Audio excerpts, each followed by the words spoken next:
Hi friends, Robert here for Diverse Opals. Welcome back to our YouTube channel, and thank you for your support. Thank you for viewing our videos. Thank you for giving us likes. Thank you for your comments, and also for those of you who are subscribed. I hope that these videos have been of help to you, have perhaps shed a little bit of light upon Australian opal to you. Maybe it's been of help to you if you're a cutter, or even if you just enjoy seeing opal. Before us here we see a number of pieces of boulder. These actually were one piece. It was a larger piece, a bit like a loaf of bread, and a couple of years ago this came to us as one piece, and in my enthusiasm I borrowed my friend's large saw and promptly chopped it up, and of course faced the majority of it as well, wanting to see what type of colour we were in fact getting out of this particular piece. So today I'm going to choose one piece, and we're going to go through the processes of sanding and polishing that piece. I think they're all very interesting pieces, but the piece I'm going to work with today is this one here.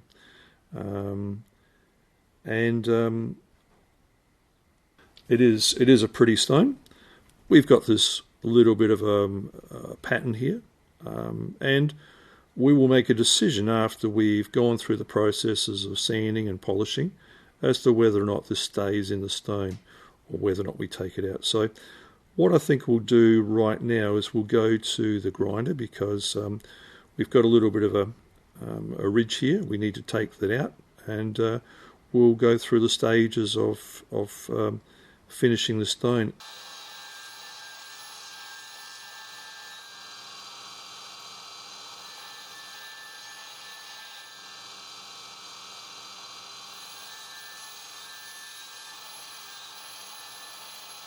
Okay, I'm now on the sander.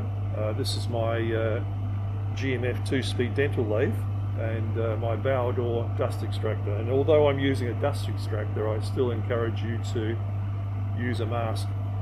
You can't be too safety conscious when it comes to sanding dry.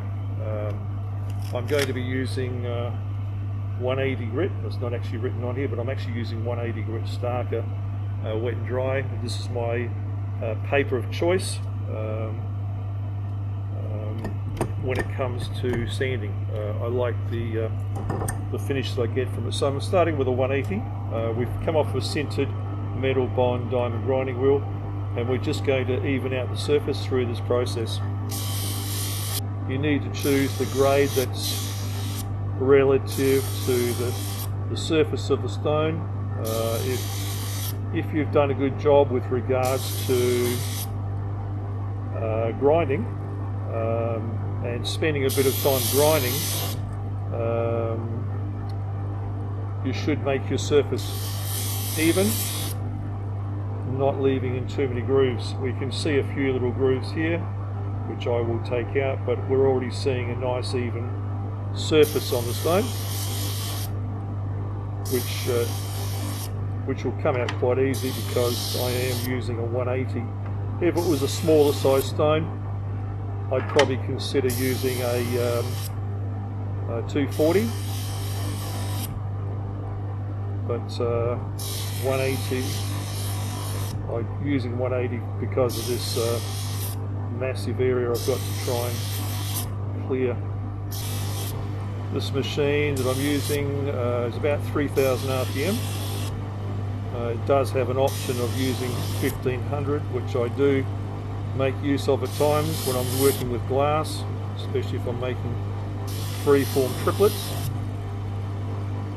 But for the norm, 3000 is the norm, and if you don't have access to a dental lathe, you can even modify your home grinder, which does 3000 RPM. So there are options for you to consider.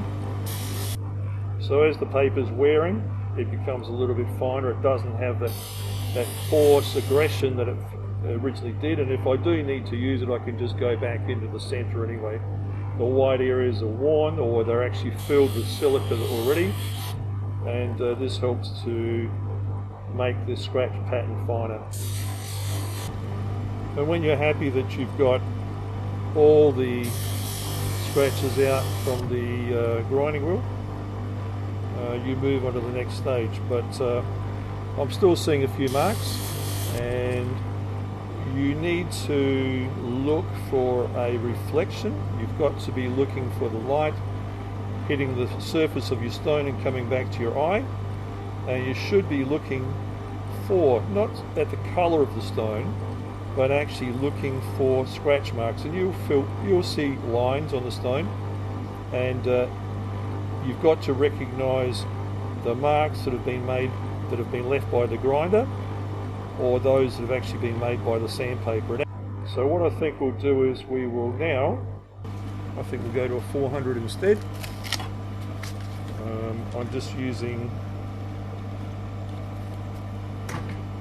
an old one as a template, pair of scissors, and I'll just quickly cut out the next grade. As I said, I'm using a 400 this time around. It's a nice intermediate stage.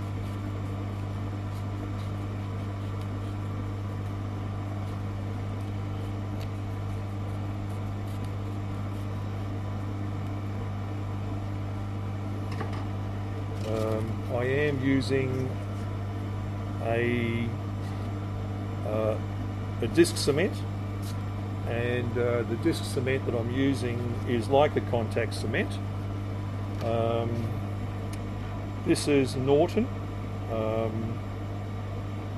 Unfortunately, Norton no longer make disc cement, so you'll need to find yourself another brand.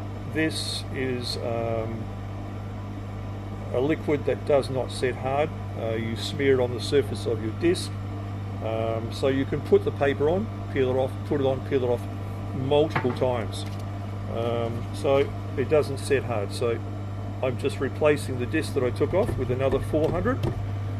There's underneath here there is about a 6mm neoprene rubber. This is a bit like wetsuit material, and we use this as a cushion to sand directly onto a backing disc, which is aluminium. You can use in applications of where you want a flat surface, but today we want a little bit of give, and that's why we're using a rubber. So we're onto 400 now. The stone is starting to look shiny on top, which is what we're looking for. It's a pre-polish.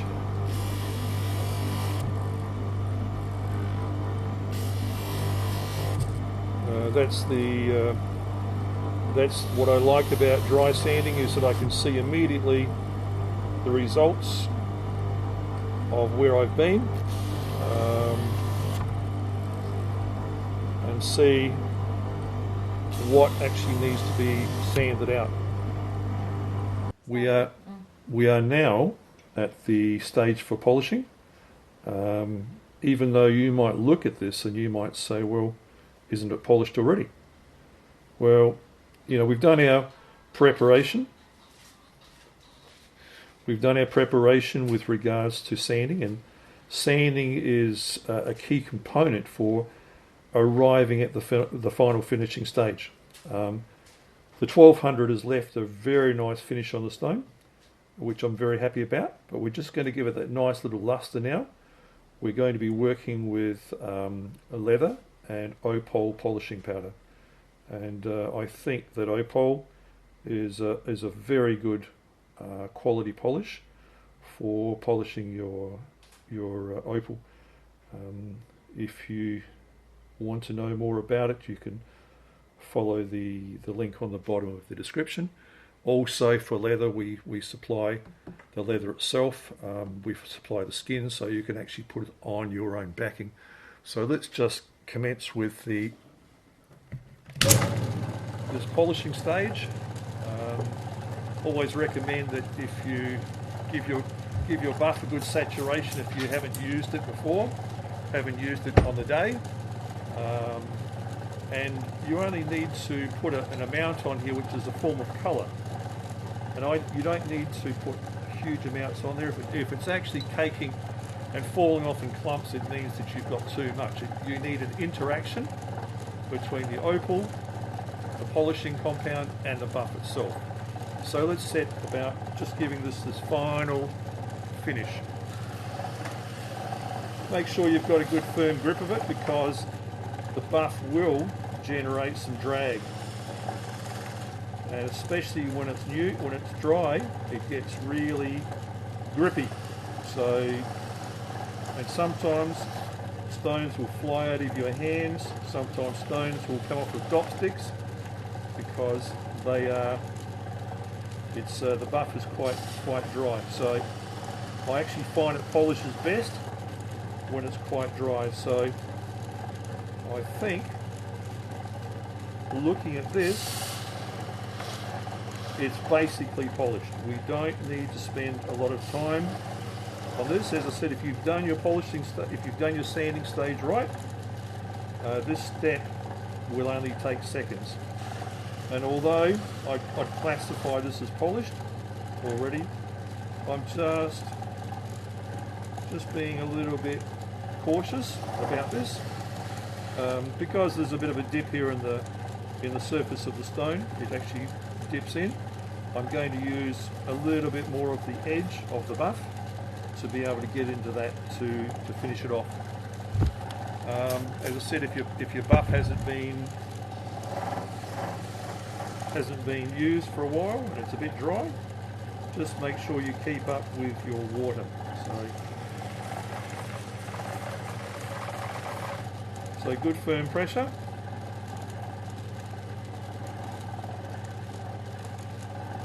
And I would say that this stone is polished.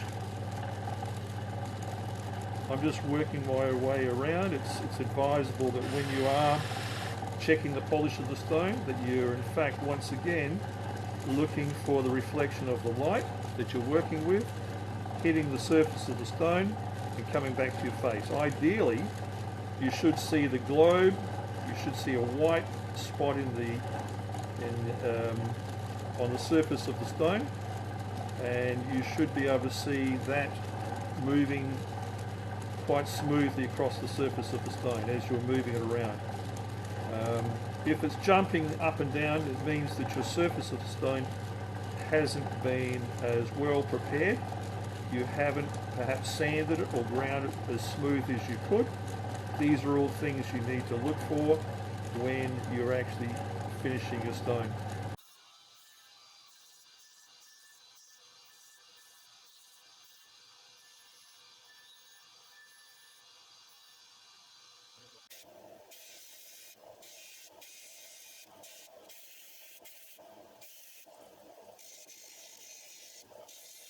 Well, here we have the final result of the effort that we've put into our Boulder Opal. It looks a bit different from the way you saw it when I was working on it.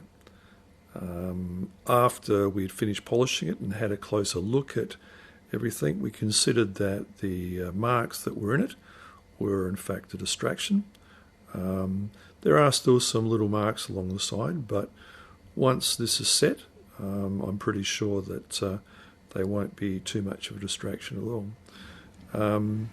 You know, it's not always easy to try and find full-face Boulder Opal, and although this is a little bit milky, it is a very beautiful stone. I think you'll agree with us on that particular matter. Yeah, outcome-wise, I'm very happy. This is a nearly just short of 60 carats. It's actually just 59 carats, and it is a beautiful stone. We'll provide on the description below the tools that we've used in this process. So if you have an interest in perhaps duplicating the same type of results that you can see here, look at the items that are mentioned there. We'll refer to them all in our description, and maybe that'll be of help to you and you'll be able to find them on our website. So I hope that this video clip that we've done for you has been of help to you. I hope you've enjoyed the process. I hope you've enjoyed the the results that we've achieved, and thank you for supporting us. Thank you for coming back to see our videos and for subscribing and leaving us likes. I'm Robert for Diverse Opals. Thank you for watching.